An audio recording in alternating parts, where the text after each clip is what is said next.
Una vez, Gala, una experta lectora del tarot, por aburrimiento echó las cartas a un pintor desconocido y descubrió que viviría con él durante mucho tiempo y que moriría antes que él. Las cartas dijeron la verdad. Una parisina con el extraño nombre de Gala se desviste con pereza en la orilla del mar. Está disgustada con su esposo. ¿Para qué la habrá traído Paul Eluard a este rincón perdido, al fin del mundo? ¿Solo por el dudoso placer de conocer a ese catalán loco, Salvador Dalí? Quizás, por supuesto, sea un genio, pero parece un verdadero bufón. Flacucho, con el cabello pegado con brillantina grasosa, una camisa de seda con un ridículo jabot y un geranio detrás de la oreja izquierda.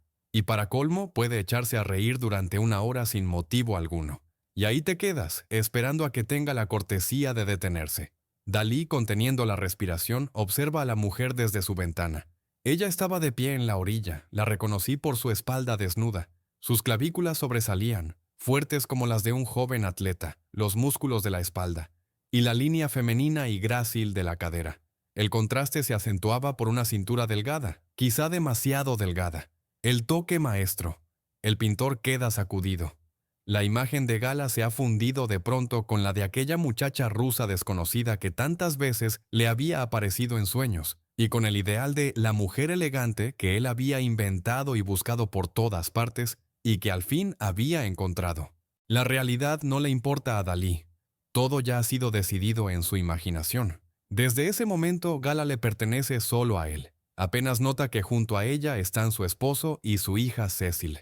El apasionado y rudo español no duda de que ella corresponderá a sus sentimientos. Lo que atormenta a Dalí es otra cosa. A los 25 años sigue siendo virgen.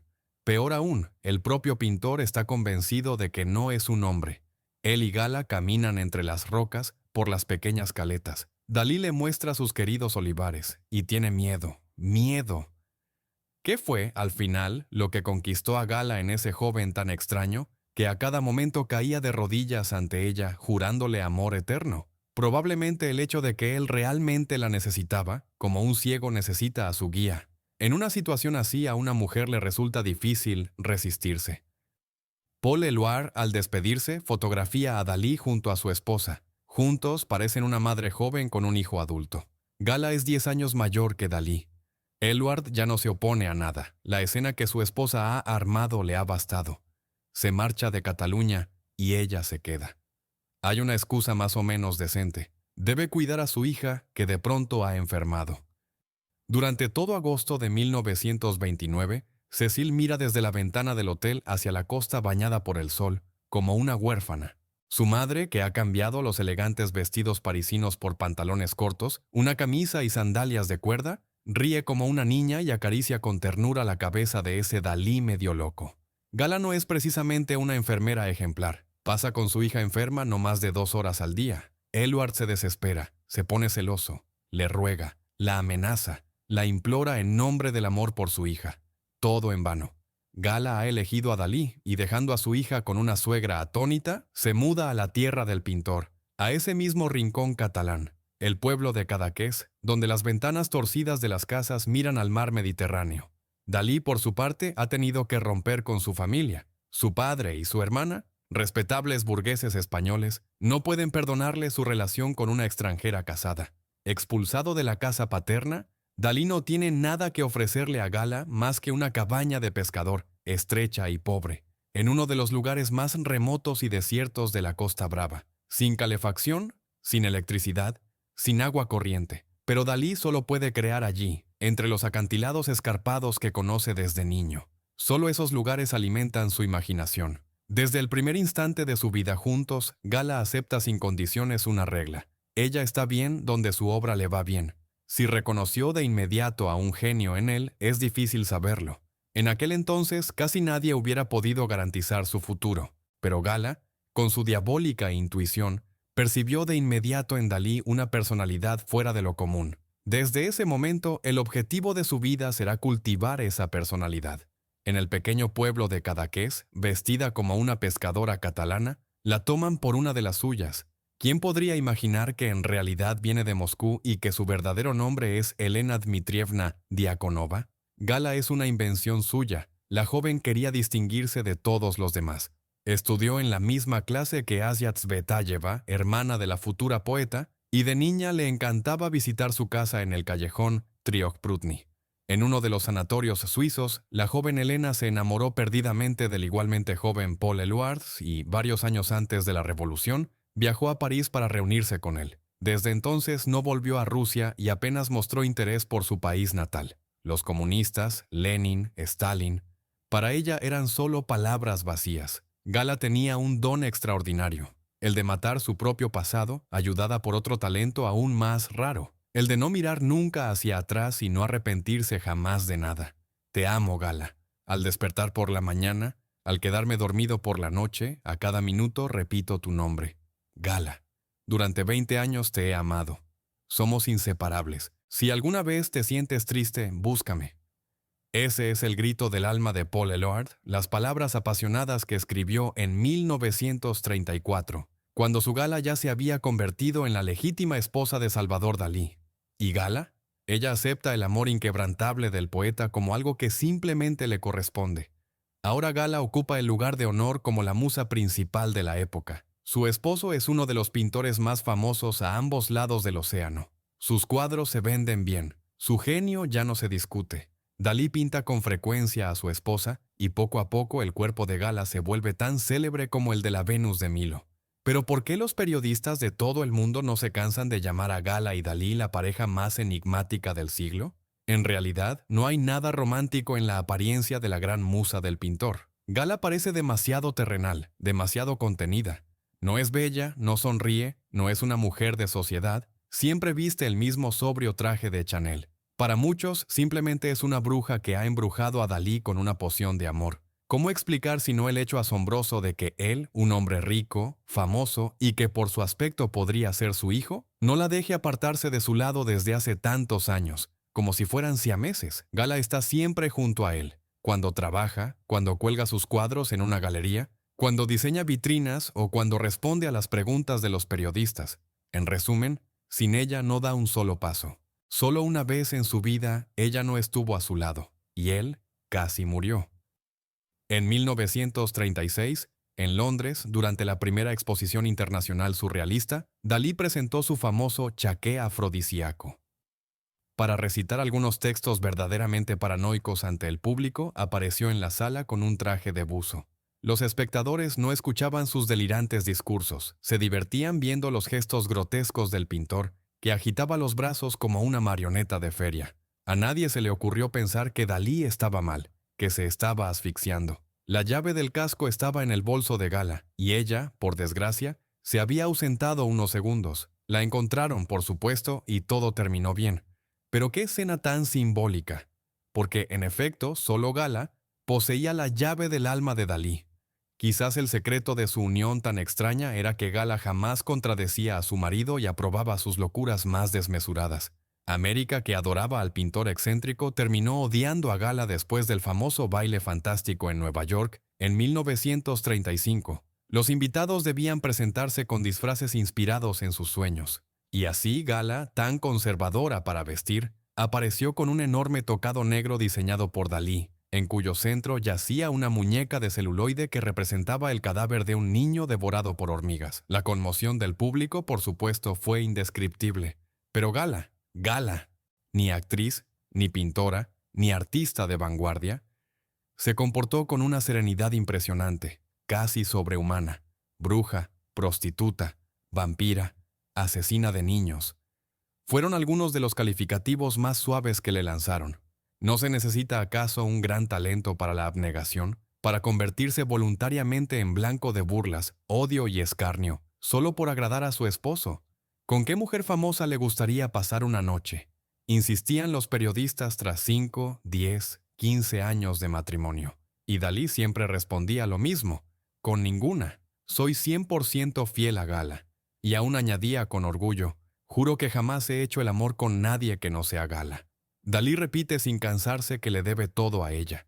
Fue Gala quien le enseñó a caminar por las calles sin miedo a los automóviles, a no temerle al metro, a vestirse correctamente, a usar cuchillo y tenedor en la mesa. Pero, sobre todo, gracias a ella se convirtió en pintor. Sin embargo, el gran amigo de Dalí, Louis Pauwels, Tenía serias dudas sobre esa aparente dicha conyugal. El español hablaba de su esposa con un fervor tan excesivo, tan reverente, que resultaba difícil creer que se tratara de una mujer real.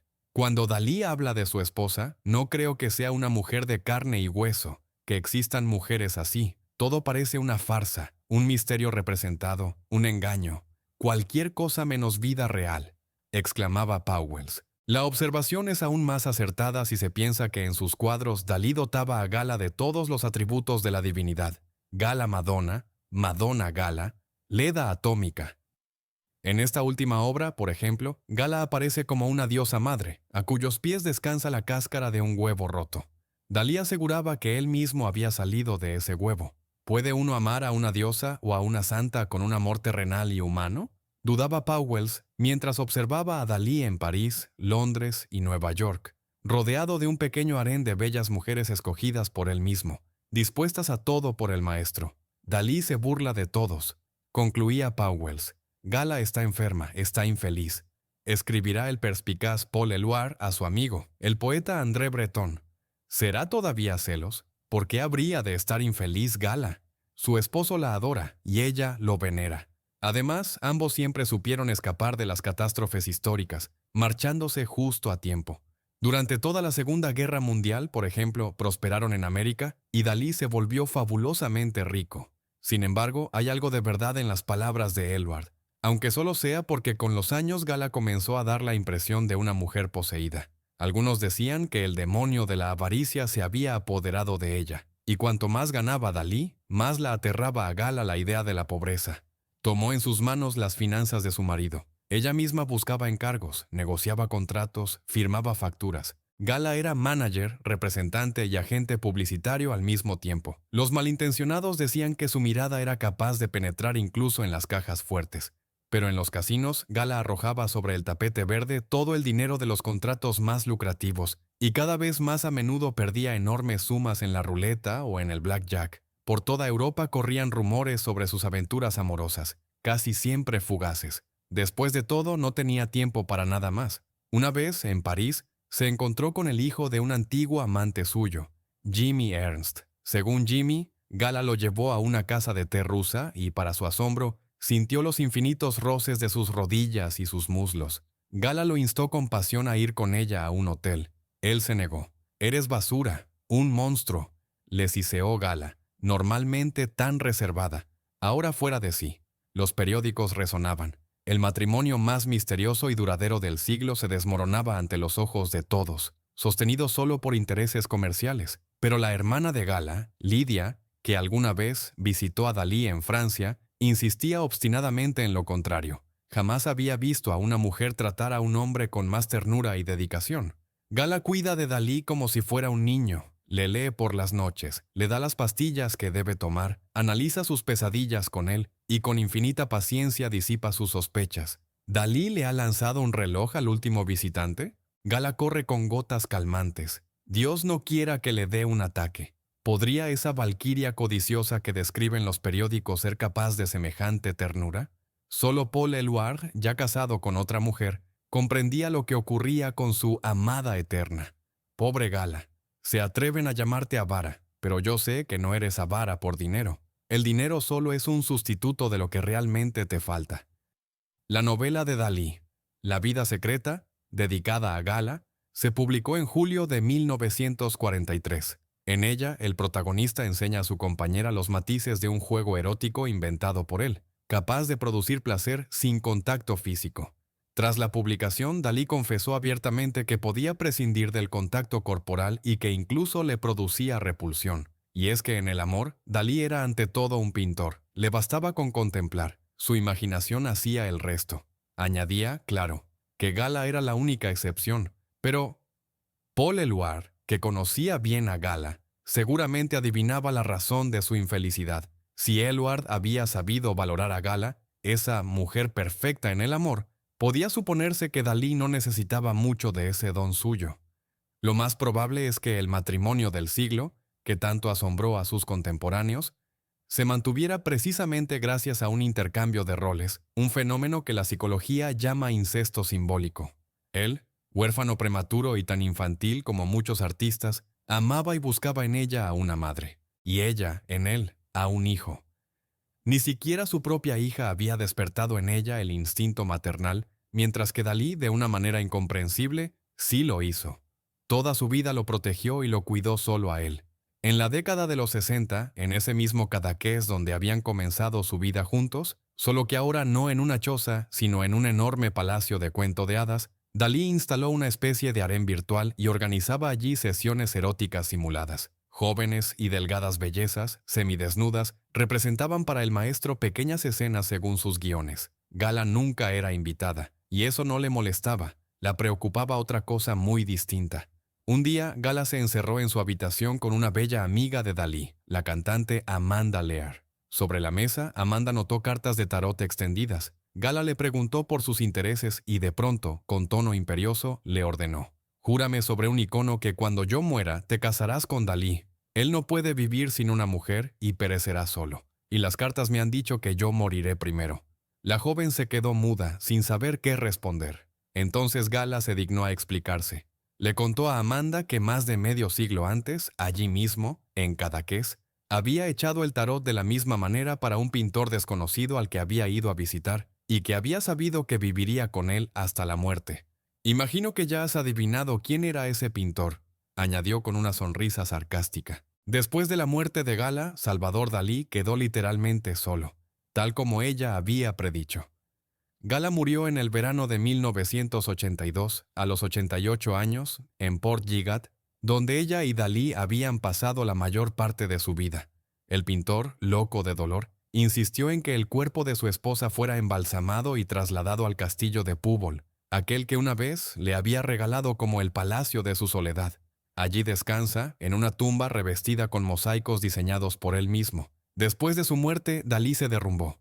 Se instaló en el castillo de Púbol, donde vivió casi como un ermitaño. Su salud se deterioró rápidamente, perdió el interés por la pintura, dejó de trabajar y repetía cada vez con más frecuencia que sin Gala su vida no tenía sentido. En 1984 se produjo un misterioso incendio en el castillo, en el que Dalí sufrió graves quemaduras. Muchos creen que fue un intento de suicidio.